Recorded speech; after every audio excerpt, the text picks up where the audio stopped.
Hi hello friends, అందరికీ నమస్కారం. అందరూ ఎలా ఉన్నారు? ఈరోజు మనం Honda U70IS portable generator 7 kV generator unboxing video చేస్తున్నాం. ఈ బాక్స్ లోపల ఏమేమి కంటైనర్స్ వస్తాయి, వాటి వల్ల మనం బిగించుకోవాలి, జస్ట్ జనరేటర్ స్టార్ట్ చేసుకోవాలంటే ఏమి రూల్స్ ఫాలో అవ్వాలి, అవన్నీ ఈ వీడియోలో మనం డీటెయిల్గా చెప్పుకుందాం. హోండా U70 బాక్స్ లో జరిగే మాన్యువల్ బుక్ ఒకటి, ఇందులోనే వారంటీ కూపన్స్ అన్ని ఇందులోనే ఉంటాయి. బుక్ చాలా ఇంపార్టెంట్. 2 వీల్స్ అటు ఇటు మనం క్యారీ చేసుకోవడానికి, సింగిల్ హ్యాండ్ క్యారీ చేసుకోవడానికి 2 వీల్స్. ఆ వీల్స్ బిగించుకోవడానికి సాఫ్ట్ అడాప్టర్, సాఫ్ట్ ప్లస్ ఇటువైపు వీల్స్ బిగించే కదా ఇటువైపు బ్యాలెన్సింగ్ ఉండడానికి 2 బ్లాక్ కలర్ 2 దిమ్మలు లాంటివి కూడా వచ్చేస్తాయి. తర్వాత ప్లగ్ రేంజ్, ఈ వీల్స్ ఈ టైర్స్ ఇవన్నీ దిమ్మలాన్ని తీసుకోవడానికి ఇందులో నట్లు బోల్ట్ ఇందులోనే వస్తుంది. ప్లగ్ రేంజ్ కూడా ఇందులోనే వస్తుంది. పవర్ మన అవుట్పుట్ తీసుకోవడానికి 3 పిన్ ప్లగ్ కూడా ఇందులోనే వస్తుంది. ఒకసారి మరి అన్ని కూడా బిగించేసుకుందాం. ఇప్పుడు చూడండి, ఇప్పుడు మనం ట్యాంకులో ముందుగానే పెట్రోల్ పోసేసుకున్నాం. పెట్రోల్ ముందుగానే ఎందుకు పోసుకోవాలంటే ట్యాంకుల్లో ఎయిర్ ఉంటుంది కాబట్టి ఆ ఎయిర్ పోవడానికి, అందుట్లో Honda FI fuel injection system కాబట్టి ఫ్యూయల్ ఇంజెక్షన్ సిస్టంలో కూడా ఎయిర్ అన్ని పైపుల్లోకి అంతా పెట్రోల్ నింపుకోవడానికి కూడా మనం ముందుగానే పెట్రోల్ పోసుకోవాలి. ఈ లోపు తర్వాత మనం ఇంజన్ ఆయిల్ బ్యాటరీ కనెక్షన్ ఇచ్చుకొని ఇవి చేసుకున్నట్టయితే ఈ లోపు గ్యాప్లో ఎయిర్ నింపి పెట్రోల్ అంతా కూడా సప్లై అవుతుంది. దాని ద్వారా మనం ఇంజన్ స్టార్ట్ చేయగానే వెంటనే స్టార్ట్ అయిపోతున్నాడు. అందుకే ముందుగా పెట్రోల్ పోసుకోవాలి. రోప్ స్టార్టింగ్ గురించి డోర్ ఓపెన్ చేసి లోపల రోప్ కూడా ఉంటుంది, రోప్ స్టార్టింగ్ కూడా ఉంటుంది. అలాగే ఇంజన్ ఎక్కడ పోసుకోవాలి, ఇటు పోసుకోవాలి. ఇంజన్ స్టిక్కర్ ఇది, ఈ స్టిక్కర్ ఉన్నది. ఈ స్టిక్కర్ ఉన్న వైపు ఓపెన్ చేస్తే మనకి ఇంజన్ పోసుకోవడానికి వస్తుంది. తీసుకోవడం కూడా ఇటు ఇంజన్ తీయాలంటే ఈ బోర్డు తీస్తే ఇంజన్ మొత్తం బయటకు వచ్చేస్తుంది. ఈ కింద లబ్బర్ ఉంటుంది, ఈ లబ్బర్ తీసేసుకోవాలి. ఇవ్వండి, లబ్బర్ ఉంది లోపల, ఇవి తీసేస్తే మళ్ళీ ఈ లబ్బర్ పెట్టేసుకుంటే ఇంజన్ తీసేటప్పుడు అలా చేయాలి. తీసే బోర్డు ఇక్కడ పోసుకోవడం. ఆయిల్ కూడా 10W30 Honda oil, Honda 10W30 దీనికి సూటబుల్ ఆయిల్. ఈ హోండా జనరేటర్కి హోండా ఆయిల్ పోసుకుంటే మనకి ఇంజన్ మైలేజ్, ఫంక్షనింగ్ కానీ, మైలేజ్ కానీ, ఇంజన్ పర్ఫార్మెన్స్ కానీ కూడా అన్ని పర్ఫెక్ట్గా ఉంటాయి అనమాట. 10W30 engine oil, recommended oil పోసుకోవడం వల్ల ఏ ఇంజన్కైనా ఆ ఇంజన్ రికమెండెడ్ ఆయిల్ ఉంటుంది. ఆయిల్ వాడటం వల్ల ఇంజన్ పర్ఫార్మెన్స్ అనేది చాలా బెస్ట్గా వస్తుంది అనమాట. ఈ ఇంజన్లో మీకు 1 లీటర్ కరెక్ట్గా 1 లీటర్ 7 kV జనరేటర్కి కరెక్ట్గా 1 లీటర్ ఇంజన్ ఆయిల్ పడుతుంది.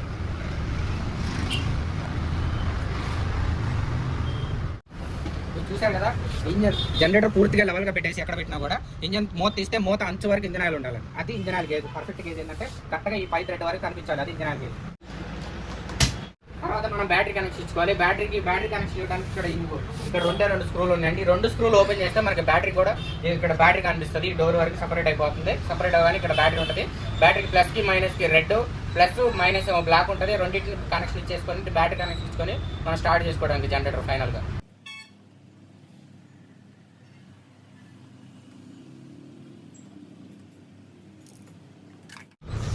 మనం బ్యాటరీ బయట తీయగానే ఇది రెండింటికి ఇవ్వండి, ఇది రెడ్ ప్లస్, ఇది మైనస్. లోపల వైర్ కూడా రెడ్ వైర్ ఒకటి ఉంటుంది, బ్లాక్ వైర్ ఒకటి ఉంటుంది. రెండింటి కనెక్షన్ ఇవ్వడానికి మీకు అక్కడ లోపల ఉంటుంది. దీనికి ఆ కనెక్షన్ ఇవ్వడానికి స్క్రూలు కూడా మీకు బ్యాటరీ మీద ఉంటాయి. సరే, ఇది ప్లస్, ఇది బ్లాక్ వైర్ ఉంది కదా, ఇది మైనస్. రెండింటి కనెక్షన్ ఇచ్చేసుకోవాలి. ప్లస్ కనెక్షన్ ఇంకా మైనస్ కనెక్షన్ ఇవ్వగానే ఇక్కడ లైట్ కనెక్షన్ వస్తుంది చూడండి. కనెక్షన్ ఇవ్వగానే ఇక్కడ వస్తుంది చూడండి. తీసేసాను, కనెక్షన్ తీసేసాను. ఇవ్వండి, ఇప్పుడు కనెక్షన్ పెట్టాను.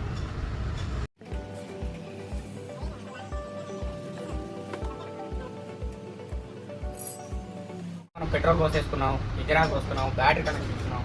బ్యాటరీ కనెక్షన్ ఇవ్వగానే ఇవ్వండి, కీ ఆన్ చేసుకున్నాం. కీ ఆన్ చేయగానే మీకు ఇక్కడ చూడండి 0 hours కనిపిస్తుంది చూడండి.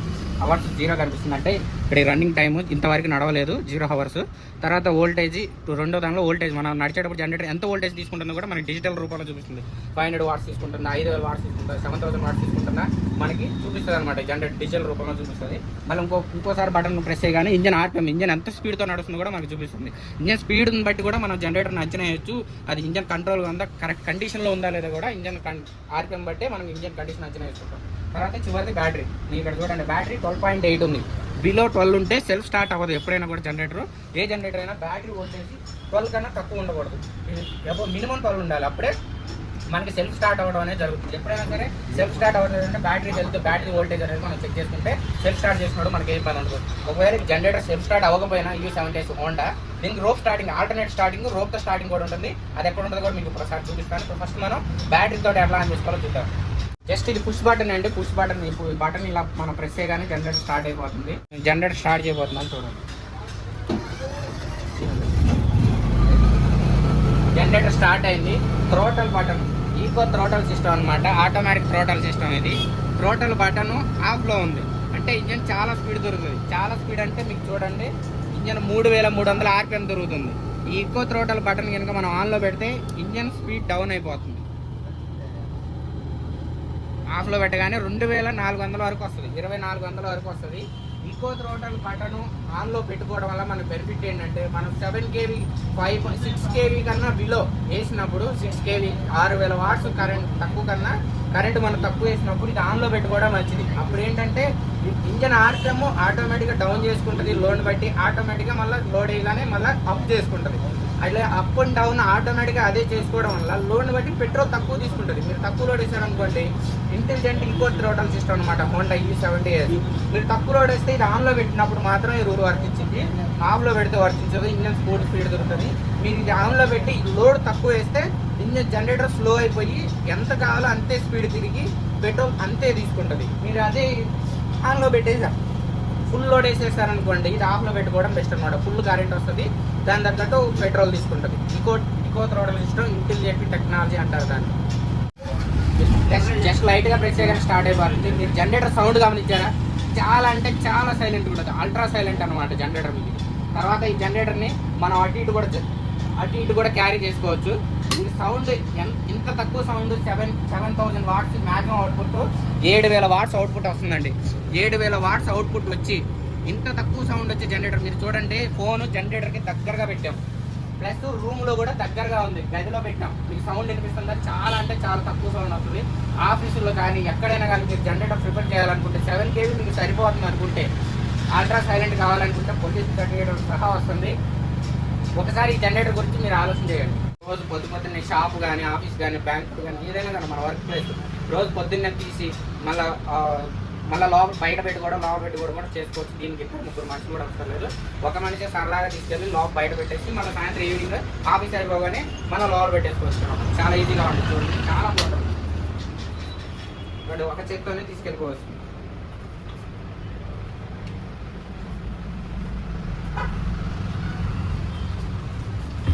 ఎక్కడ కావాలంటే అక్కడ ప్లేస్లో మనం పెట్టేసుకోవచ్చు. ఈ 2 బటన్లు ఉన్నాయి కదా, ఇక్కడ ఉన్నాయి హ్యాండ్ రబ్బర్ ఉంది చూసారా? ఈ రెండింటిని మనం దీనిలో ప్రెస్ చేయగానే ఓపెన్ అయిపోతుంది. ఇది కూడా ప్రెస్ చేయగానే ఓపెన్ అయిపోతుంది. ఓపెన్ అవ్వగానే మన హ్యాండిల్ కిందకంటే సరిపోతుంది. మళ్ళీ సేమ్ ప్లేస్కి వచ్చేస్తుంది. మళ్ళీ పైకి అనేటప్పుడు మనం ఇట్లా గట్టిగా కొంచెం ప్రెస్ చేయగానే ఆటోమేటిక్గా అవి 2 లాక్ అయిపోతాయి అనమాట. ఎక్కువ కాలం నడపలేదు మనం, 15 నుంచి 20 రోజులు లేదా 2-3 నెలలు పక్క పెట్టేసాం. బ్యాటరీ వోల్టేజ్ 12 below ఉంటే సెల్ఫ్ స్టార్ట్ అవ్వదని మనం ఆల్రెడీ చెప్పుకున్నాం కదా. 12 belowకి వచ్చేసింది. బ్యాటరీ ఎక్కువ కాలం పక్క పెడితే బ్యాటరీ డిశ్చార్జ్ అవ్వడం చాలా కామన్ విషయం.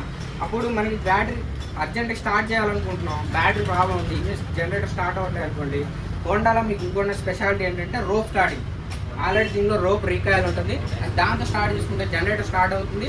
బ్యాటరీ కూడా ఒక 2 hours నడవగానే బ్యాటరీ కూడా ఆటోమేటిక్గా మళ్ళీ ఛార్జింగ్ అయిపోతుంది అనమాట. ఛార్జింగ్ అవగానే మన బ్యాటరీ హెల్త్ బాగుపడుతుంది. ప్లస్ మనకి అత్యవసరంలో జనరేటర్ ఏదైతే స్టార్ట్ అవ్వట్లేదు ఆ ప్రాబ్లం కూడా మనకి లేకుండా అయిపోతుంది అనమాట. ఇప్పుడు రోప్ స్టార్టింగ్ ఎలా చేసుకోవాలి? ఈ డోర్ ఓపెన్ చేసేసుకొని స్కూటర్తో లాక్ తీసి ఈ జనరేటర్ ఇవ్వండి. రోప్ ఇక్కడ లోపల ఉంటుంది. రోప్ మీకు 2 చేతులతో కొంచెం బలంగా గుంజాలి. ఎందుకు 2 చేతులతో గట్టిగా గుంజాలంటే 7 HP engine, 7 kV 13 HP engine వస్తుంది అనమాట. 13 HP ఇంజన్ వస్తుంది. అంత HP ఇంజన్ మనం ఒక చేతితో గుంజితే మనకన్నా కొంచెం బలం ఎక్కువ ఉంటుంది. కాబట్టి 2 చేతులతో గట్టిగా గుంజినట్టయితే మన బలానికి ఇంజన్ జనరేటర్ స్టార్ట్ అయిపోతుంది. మనకు కూడా మన చేతులు కూడా ఎటువంటి ఎఫెక్ట్ పడదు. 2 చేతులతో బలంగా తాడు భుజం దాకా వచ్చేట్టు గుంజాలి. ఈ రోజు కొంచెం ఖచ్చితంగా గుర్తుపెట్టుకోండి. జనరేటర్ స్టార్ట్ అయిపోతుంది. సౌండ్ చూడండి వస్తుంది కదా, క్లోజ్ చేయగానే సౌండ్ రాదు. చూడండి రోప్ స్టార్టింగ్ ఎక్కడ ఉంటుందో కూడా దాని మీద మీకు డోర్ మీదే సింబల్ కూడా కనిపిస్తుంది. ఓకే ఫ్రెండ్స్, ఇప్పుడు మనం ఇప్పటివరకు జనరేటర్ ఎలా పిలుచుకోవాలి, ఎలా స్టార్ట్ చేసుకోవాలి ఇవన్నీ చెప్పుకున్నాం. ఇప్పుడు ఏంటంటే అసలు ఈ జనరేటర్ మెయింటెనెన్స్ ఉంటుంది. ఏ వస్తువు అయినా మనం కొన్నప్పుడు మెయింటెనెన్స్ మీదే దాని మన లైఫ్ ఎంత మంచి వస్తువు అయినా మన మెయింటెనెన్స్ మీదే, మనం వాడే విధానం మీదే అనేది ఆధారపడి ఉంటుంది. ఇప్పుడు దీన్ని ఎలా మెయింటైన్ చేయాలో మనం చెప్తున్నాం అండి. జనరేటర్ని కనీసం వారానికి ఒకసారి 10 రోజులకు ఒకసారి స్టార్ట్ చేసుకుంటే బ్యాటరీ డిశ్చార్జ్ అవ్వదు. అదొకటి కొంచెం గుర్తుపెట్టుకుంటే. తర్వాత ఇంజిన్ ఆయిల్ ఫస్ట్ 20 గంటలు నడవగానే ఇంజిన్ ఆయిల్ చేంజ్ చేసుకోవాలి. 1 లీటర్ 2 ఇంజిన్ ఆయిల్ పట్టింది. తర్వాత నుంచి ఎవ్రీ 60 hours రన్నింగ్. మనకి ఇందా చూపించాను డిజిటల్ ప్యానల్లో మనకి ఎన్ని గంటలు నడిచిందో క్లియర్గా కనిపిస్తుంది. ఎవ్రీ 60 hours ఇంజిన్ ఆయిల్ మార్చుకోవాలి. పెట్రోల్ అంటే మెయింటెనెన్స్. ముందులాగా కాదు ఇప్పుడు పెట్రోల్. గవర్నమెంట్ నామ్స్ ప్రకారం 20% ఇథనాల్ కలుపుతున్నారు పెట్రోల్లో. ఇవి ఇథనాల్ అయితే దేని నుంచి ఇస్తారంటే చెరుకు నాశం నుంచి, గ్రైన్ బేసింగ్ ఇథనాల్ నుంచి, వాటి నుంచి ఇథనాల్ అనేది మనం తీయడం జరుగుతుంది.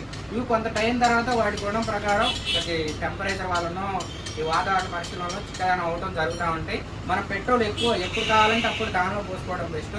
ఎక్కువ దానిలో స్టాక్ ఉంచడం వల్ల కనీసం 3 months దాటితే మన ఇందులో వచ్చే పెట్రోల్ సప్లై అయ్యే పైపులు కానీ, కార్బోరేటర్ కానీ, నాజులు కానీ జామ్ అవ్వడానికి ఛాన్స్ ఉంది.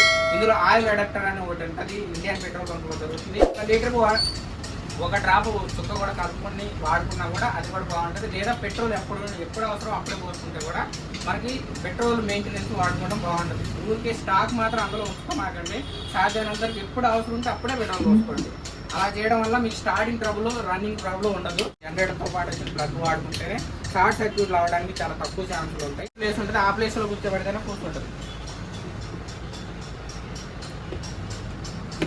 కూర్చుంది కదా, దీన్ని ఇటువైపు తిప్పారనుకోండి, లాక్ అయిపోతుంది. మన ఇట్లా గుంజినా కూడా రాదు. మళ్ళీ తీయాలనుకున్నప్పుడు ఇట్లా తీస్తే వచ్చేస్తుంది. వర్షాలు కురుస్తున్నాయి, అలాంటి టైంలో మనకి ఎక్కువగా కరెంట్ పోవడం అనేది చాలా సహజం. ఎందుకంటే చెట్లు అవి పడతాం, దూరం ప్రతి కరెంట్ పోతుంది.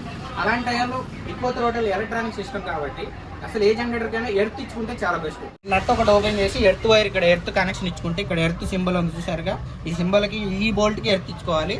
ఇట్లా ఎర్త్ ఇచ్చుకోవడం వల్ల మనకు వచ్చిన బెనిఫిట్ ఏంటంటే 99% ఏం కాదు, కానీ 1% ఛాన్స్ ఏంటంటే ఉరువులు మెరుపులు వచ్చినప్పుడు కానీ, ఎప్పుడైనా షార్ట్ సర్క్యూట్ అయినప్పుడు కానీ, ఎక్కడైనా ఇది వచ్చినప్పుడు ఆ వైర్ కనుక ఎర్త్ అయినట్టయితే జనరేటర్ మీద, వైండింగ్ మీద ఎఫెక్ట్ పడడానికి ఛాన్స్ ఉంటుంది. అదే మనం ఎర్త్ ఇచ్చినట్టయితే ఆ ఎఫెక్ట్ అనేది జనరేటర్ మీద రావనివ్వకుండా ఆ ఎర్త్ కాపాడటం జరుగుతుంది. అందుకని ఎర్త్ కూడా మీరు ఒకే చోట ఉంచుకునేటట్టయితే సాధారణంత ఎర్త్ ఇచ్చుకోవడానికి కూడా ట్రై చేయండి.